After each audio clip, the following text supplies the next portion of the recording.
what extent support is provided by the government to those units, because there's a very important area, it's something that we have not had in existence very long in Ghana. The arrangements for that collaboration, I think, are very crucial, and I'd like to know. Yeah, this is important. This is an evolving, it's a new experience we're having. Sharing of resources, public-private partnerships. The ministry would rather be independent so that we can have power to answer exactly these type of questions, so that we deal more extensively with our patients directly. That is why we have this as a priority.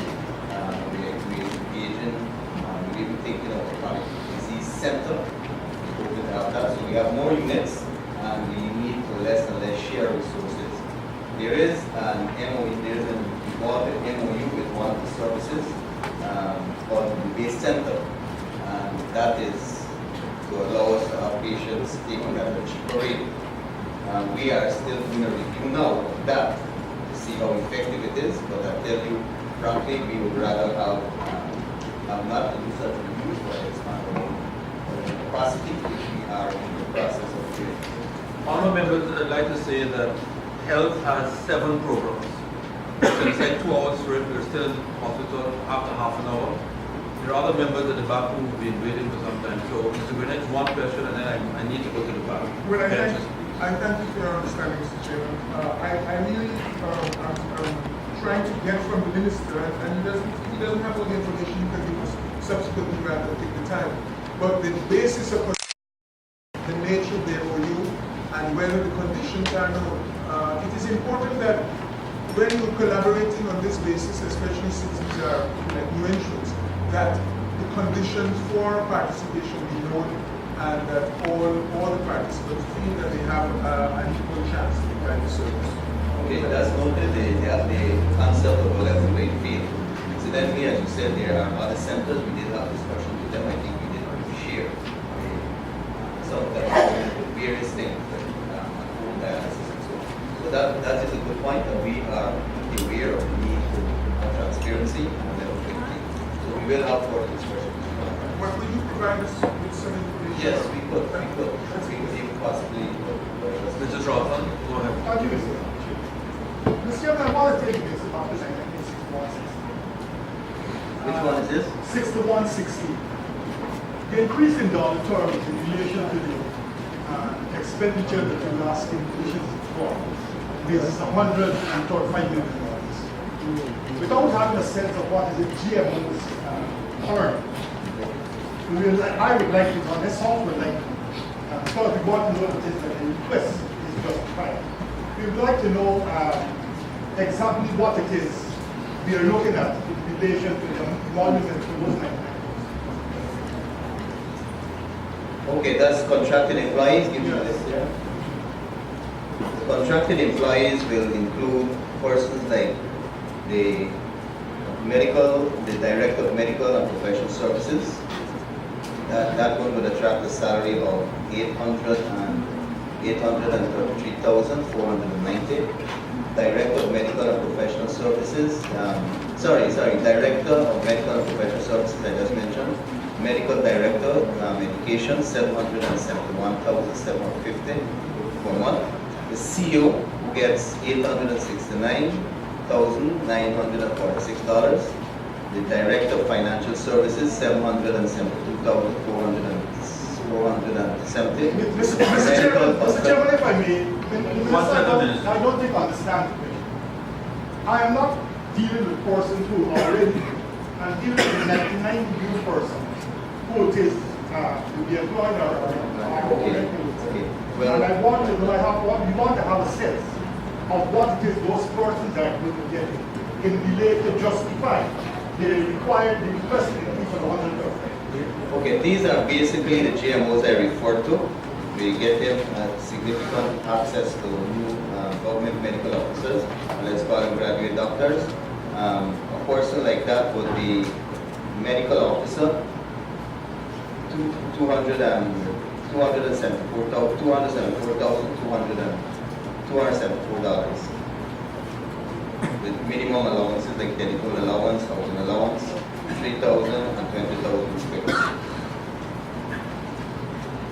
Miss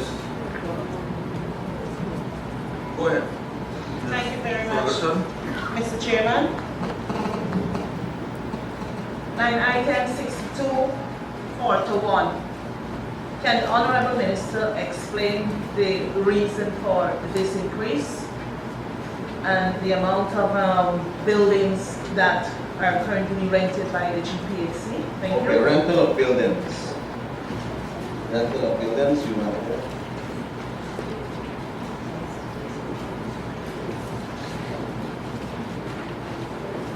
Rental of buildings. Okay, so we have 9 buildings being rented. There's a list of the buildings and the providers. We have those. We can share that with you too. You have to do this.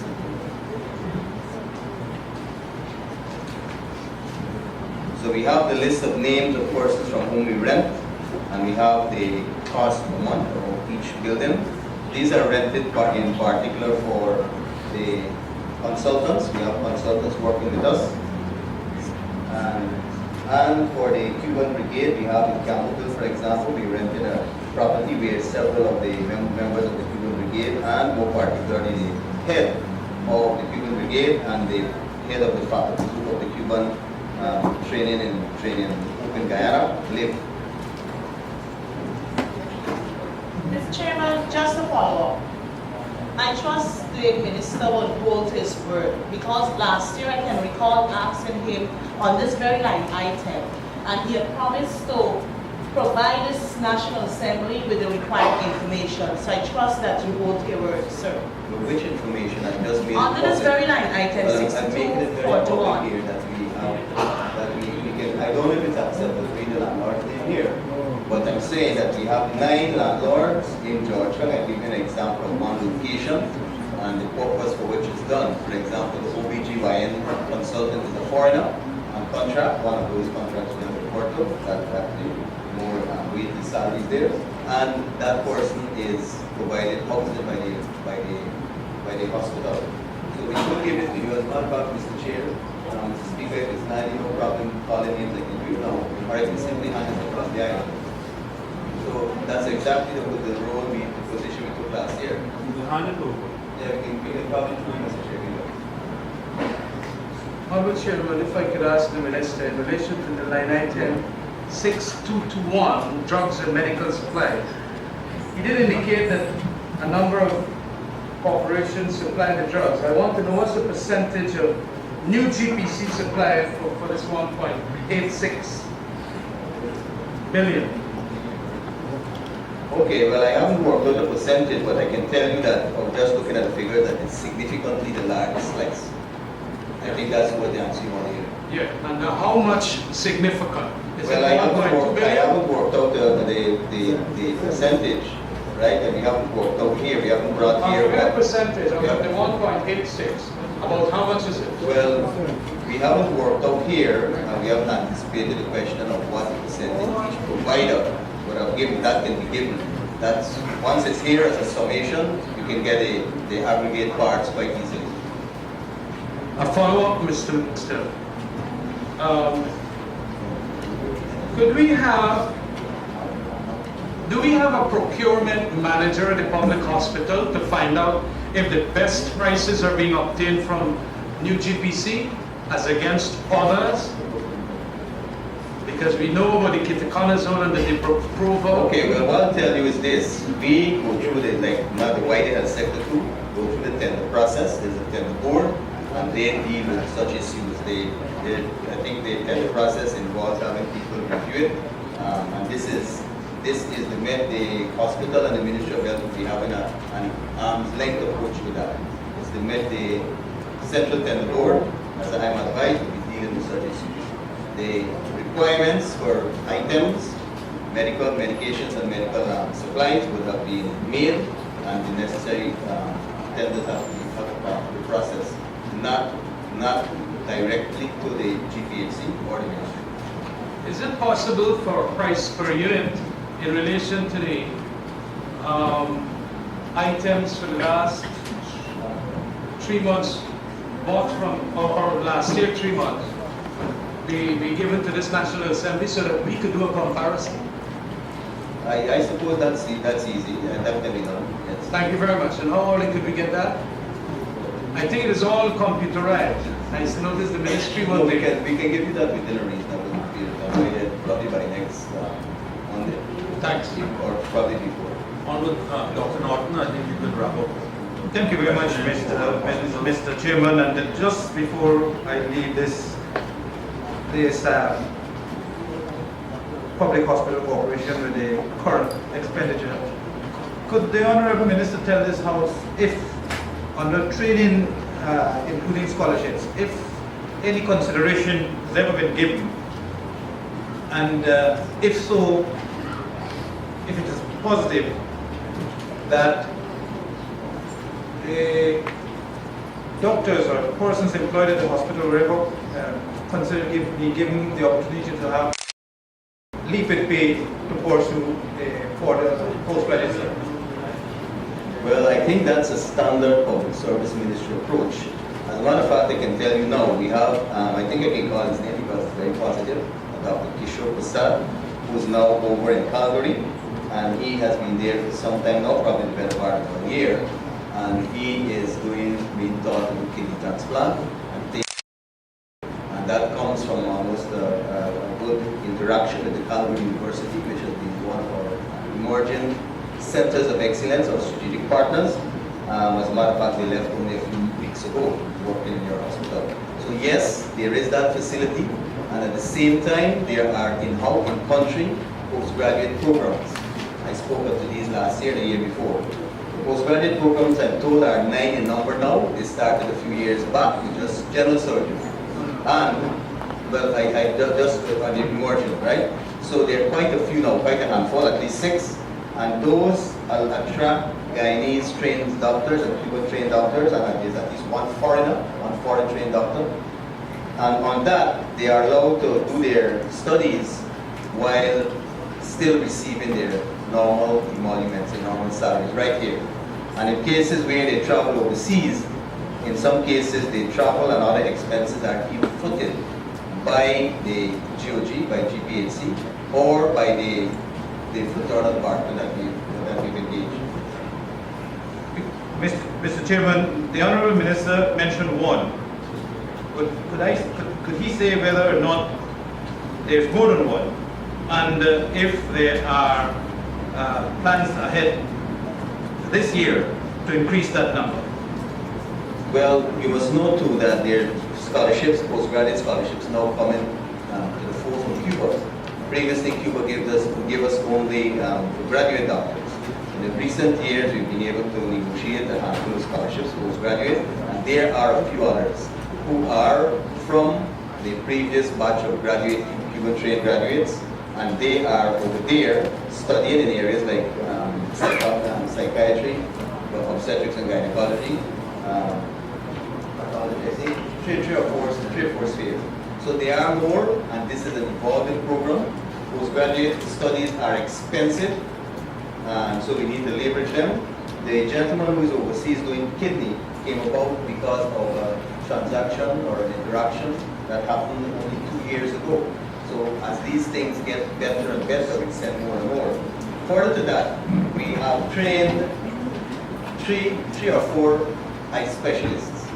One now working for 2 years at the Linden Hospital. She was one of the first inductees. She's a Cuban trained graduate doctor. Mr. Chairman, are you quite okay with this information? Yeah, because I hate to interrupt, Doctor, but we're closing in on 1 hour. Yeah, well, Where we have 6 other programs to look at in the other hour. And if this is our record, we're not going to do well. So Yeah. I know you're very fond of giving all the facts, getting it right. But if we continue in this vein, we are not going to finish. I recognize Dr. Coming to the question, please. I think it was answered. It was answered? Mrs. Roto? Yeah, I think it was answered. Very good. Dr. Norton. Very well. Other members, I'd like to put a question, and that is that we approve the sum stated in the estimates for Agency 47 program 461 Public Hospital, current expenditures, those in favor say aye. Aye. Those against say no. The ayes have it, these form part of the estimates. Please turn your attention to page 442 as I propose for your consideration the capital expenditures for the public hospital. Program 461. Dr. Norton. Mr. Chairman, project code 1209900 buildings. Could the Honorable Minister say where is this, the construction or the work is going to be done on the operating theatre and the ICU of the hospital? Is it going to be an extension of what exists at the moment, or are they going to build or take another place for the extension of either the ICU or the operating theatre? Okay, this is a good question, and this is linked with other items, so you need to follow this up again. Now, as I said, the northern aspect of the hospital, the downstairs flat, is being done up. You did a question to that. That will allow us to decant this site, the pediatric ward, which is now in the ambulatory care unit, the ambulatory care unit, along with, and that will allow us to have spaces, Carnegie Heart Institute, and at the same time, if you expanded CHI, you'll need the services of expanded capacity in ICU. So in that space that is being liberated because we are decanting pediatrics, which is a fairly large collection of patients there, downstairs on the northern wing, northern aspect will be the floor, northern aspect, or the Lamaha aspect of the property. That is a freed up area which we hope to utilize to make this ICU and this yes. Dr. Norton. Mr. Chairman, and project code number 2404400, land and water transport. The national budget referred to $117 million for 12 ambulances. Here, we're referring to an ambulance for $8 million. Could the Honorable Minister say if this would, what quality of because an average of the cost of those 12 ambulances would be much more than the 8 million. Why are we buying an ambulance for $8 million at the Georgetown Hospital?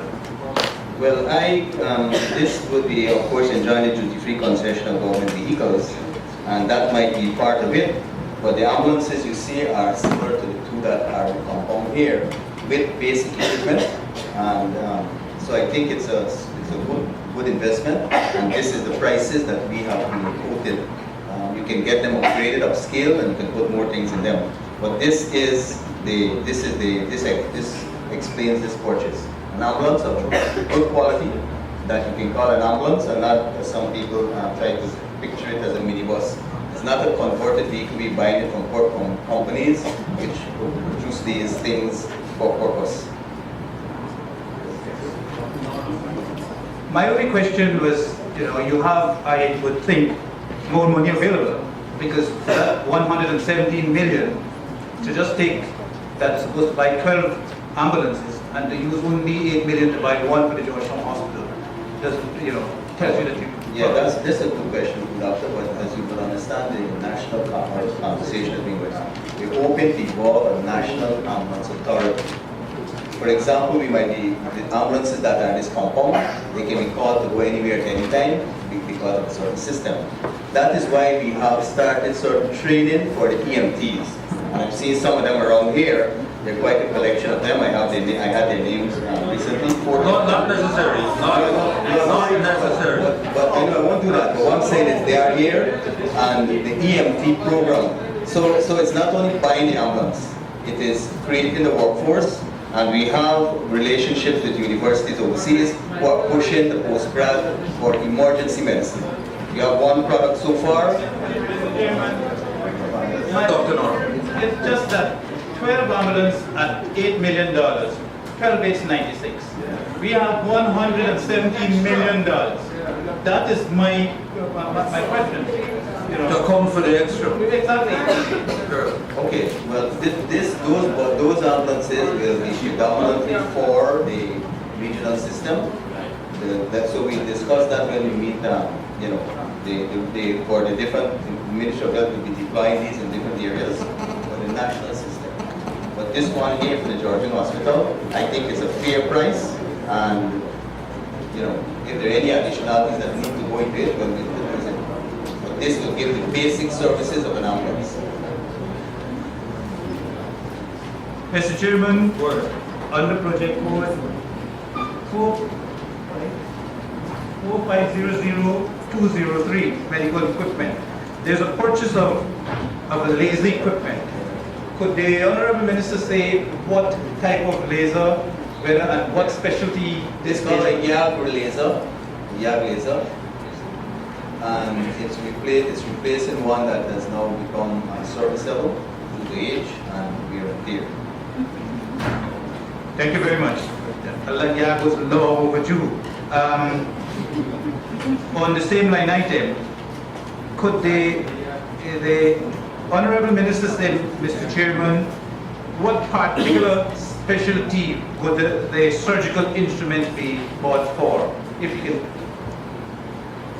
Okay, well, as you know, again, the equipment we have right across this, the profile of surgical profiles are worn, are tired. It's basically to replace existing instruments in the main.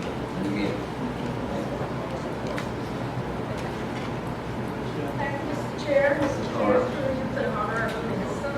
Minister, line item 450022 and line item 450023. Could you kindly say whether any monies from these allocations would be used for the histopathology lab? I'm told that Yes. since 2001, nothing was done. That's a good question, and after recently we ran into some more problems when the night parts specified, I think the specimens went down here at the bottom of G. So if you check the legend, right, it's definitely there. It says, for example, knife sharpener, tissue processor, microtome, and accessories. That's on 185. I think that covers equipment. The project includes purchase of chiller, condensing unit, centrifuge, knife sharpener, tissue processor, generator, microtome, and accessories. So, and that is key and critical, especially for diagnostics and even legal purposes. Dr. Norton. Mr. Chairman, could the Honorable Minister say of this $150 million for buildings,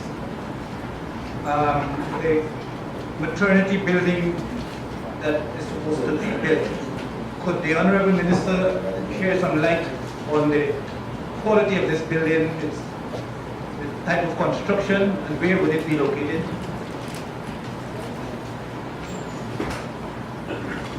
Right, it's an existing structure, will be extended so that we will be able to meet standards better in the quest for attaining our Millennium Development Goals. It's described as the extension of the maternity building, the existing building, to more space and so on. Ms. Williams. Thank you, Mr. Chair. Under line item, when project code 2404400, the purchase of ambulance. Could the Honorable Minister say if any of these ambulances will be sent to Region 1? We definitely would like to send ambulances to the wrong, but this we deal with the Georgia Public Hospital Corporation. So that question would be better addressed in another section of the discussion. Correct. Honorable Members, I would like to put a question, and that is that we agree and approve the estimates for the capital expenditures for the Georgetown Public Hospital. Those in favor say aye. Those against say no. The ayes have it. Thank you. That concludes our deliberation of estimates for the Georgetown Hospital. I'd like to thank the staff for assisting the Minister for being able to provide details and answers.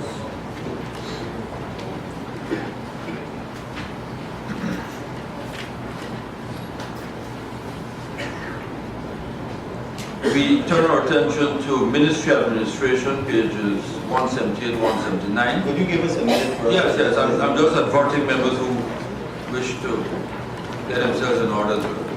Current expenditures for the ministry, program 471.